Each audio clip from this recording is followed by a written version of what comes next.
Será que ficar 4 horas com ele aceso seria algo interessante?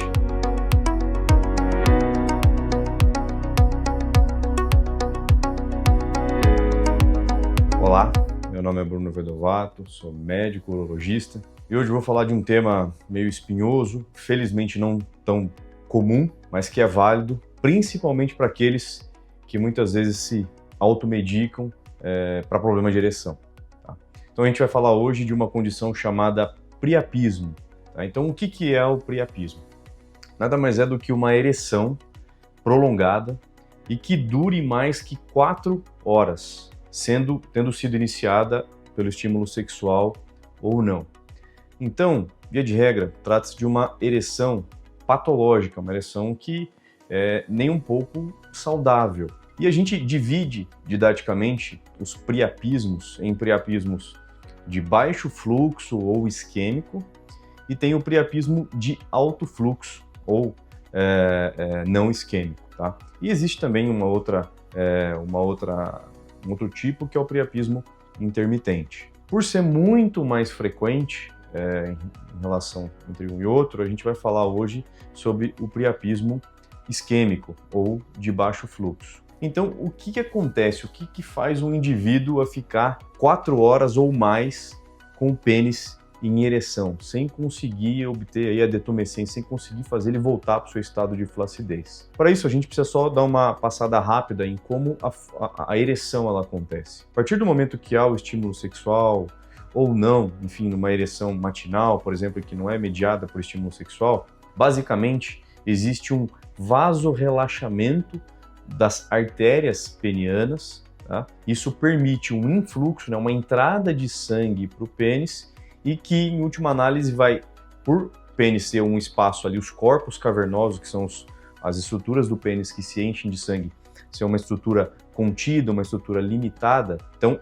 esse sangue entra, ele comprime os vasos que drenam o sangue do pênis, então o indivíduo mantém a ereção. Então, existe uma substância lá dentro das células que vai garantir essa manutenção desse vasorrelaxamento, em que a entrada de sangue vai ser suficiente para obstruir, para ocluir a saída. Então, a gente diz que a ereção ela acontece por um mecanismo veno-oclusivo. Então, quando o indivíduo ejacula ou quando existe uma enzima chamada fosfodiesterase, que é quem degrada essa substância que mantém o relaxamento, tá? Então, numa ereção normal, seja quando o indivíduo ejacula, atinge ali o ápice da excitação, ou num outro tipo, né, numa ereção eventual, existe uma ação dessa enzima, essa substância que mantém o vasorrelaxamento diminui em concentração,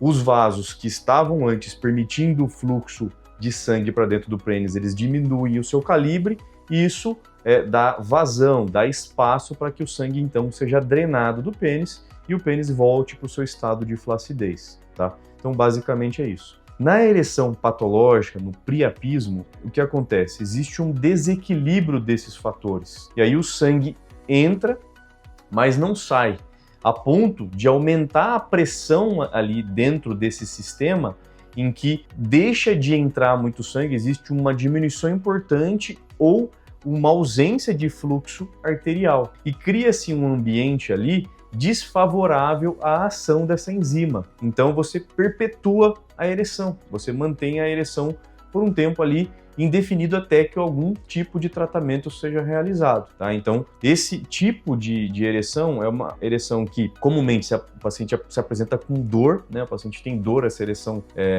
incomoda demais. Como eu disse, ela pode ou não ser obtida e ser alcançada por estímulo sexual. E algumas causas são as mais comuns, eu vou enumerar algumas aqui, e o uso de medicamentos para ereção, principalmente a injeção intracavernosa, está entre elas. Então, qual seria a causa hoje mais comum, que corresponde a cerca de 1/3 dos casos de priapismo?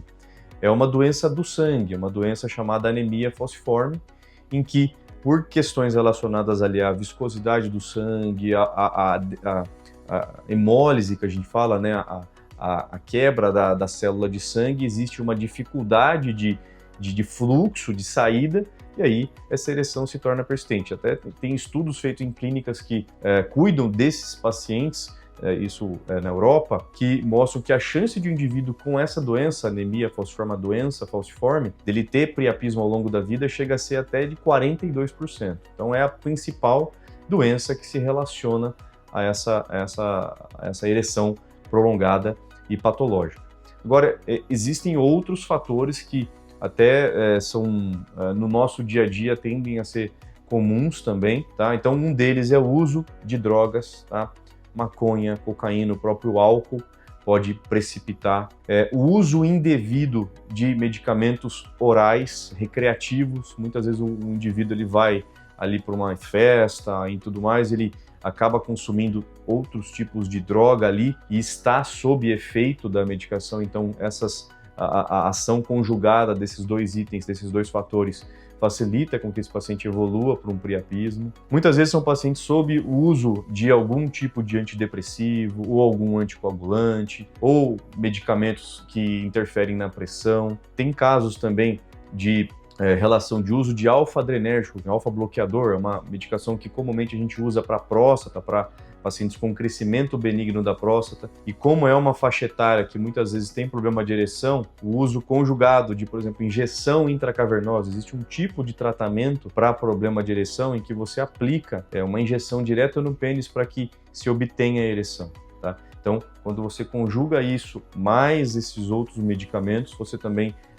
coloca esse paciente em maior risco de evoluir por uma ereção prolongada, tá? Então, quando a gente está diante disso, a gente tem que orientar o paciente, procure um pronto atendimento, né, para que seja avaliado por um urologista. Medidas clínicas podem ser realizadas, como hidratação, uso de oxigenoterapia, principalmente naqueles pacientes com anemia falciforme, mas basicamente o que se faz na urgência, a gente precisa drenar, de alguma maneira, aspirar o sangue desse corpo cavernoso, para que a gente consiga diminuir a pressão ali dentro e facilitar, então, a drenagem desse sangue, tá? Isso é fundamental que seja feito dentro das primeiras 24, 48 horas. Quanto mais tempo a gente passa a partir das 48 horas, essa hipóxia que a gente fala, essa isquemia, essa falta de fluxo arterial levando oxigênio e nutrientes, vai gerando um dano que pode se tornar permanente depois. Um dano ali ao tecido cavernoso, que pode gerar o que a gente chama de fibrose, e então um prejuízo permanente a ereções futuras, né? A chance desse indivíduo evoluir com impotência, se a gente postergar demais o tratamento, é grande. O que vocês têm que extrair desse? É lógico que tem detalhes técnicos, muitos acabam se automedicando diante de um problema de ereção, então esse é uma coisa que a gente tem que dar o alerta.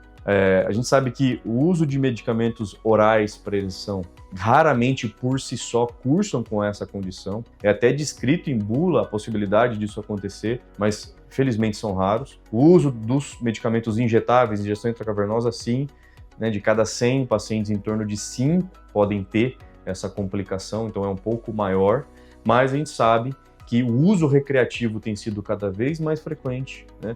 Ou pacientes com preconceito, com medo, com vergonha de procurar o urologista e com problema de ereção, vão no remédio, né, vão tomar o remédio como uma alternativa ali mais rápida, um atalho, sem passar por uma consulta, sem ser avaliado, e muitas vezes o paciente pode ter uma anemia falciforme e precipitar um problema desse, ou pode estar tomando, né, esse medicamento com outros que ele já vem fazendo uso por um tratamento de depressão, por exemplo, tá? Então, o alerta é evitar, então, automedicação.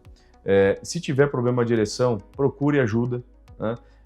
Esclareça, existe toda uma sequência de diagnóstico baseado na faixa etária, comorbidades e tudo mais. E se isso, porventura, acontecer contigo, isso não adie, né, a ida ao pronto atendimento. Então, a gente fala que, por definição, é uma ereção que dura mais que 4 horas. Mas se é um paciente que está com uma ereção aí que superou o tempo habitual, né, ali tá esquisito, né, ele não está tendo a detumescência, né, o retorno do pênis, a flacidez no tempo que costuma ser, isso já tem que ser um sinal de alerta para o paciente eventualmente procurar um pronto atendimento, por mais que isso possa parecer constrangedor, mas isso é fundamental para que não haja um comprometimento da sua função erétil futura, tá bom? Então, espero que eu tenha ficado claro.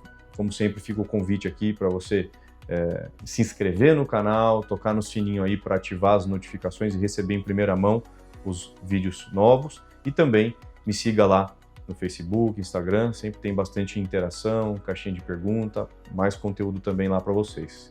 Tá certo? Grande abraço e até o próximo. Tchau, tchau.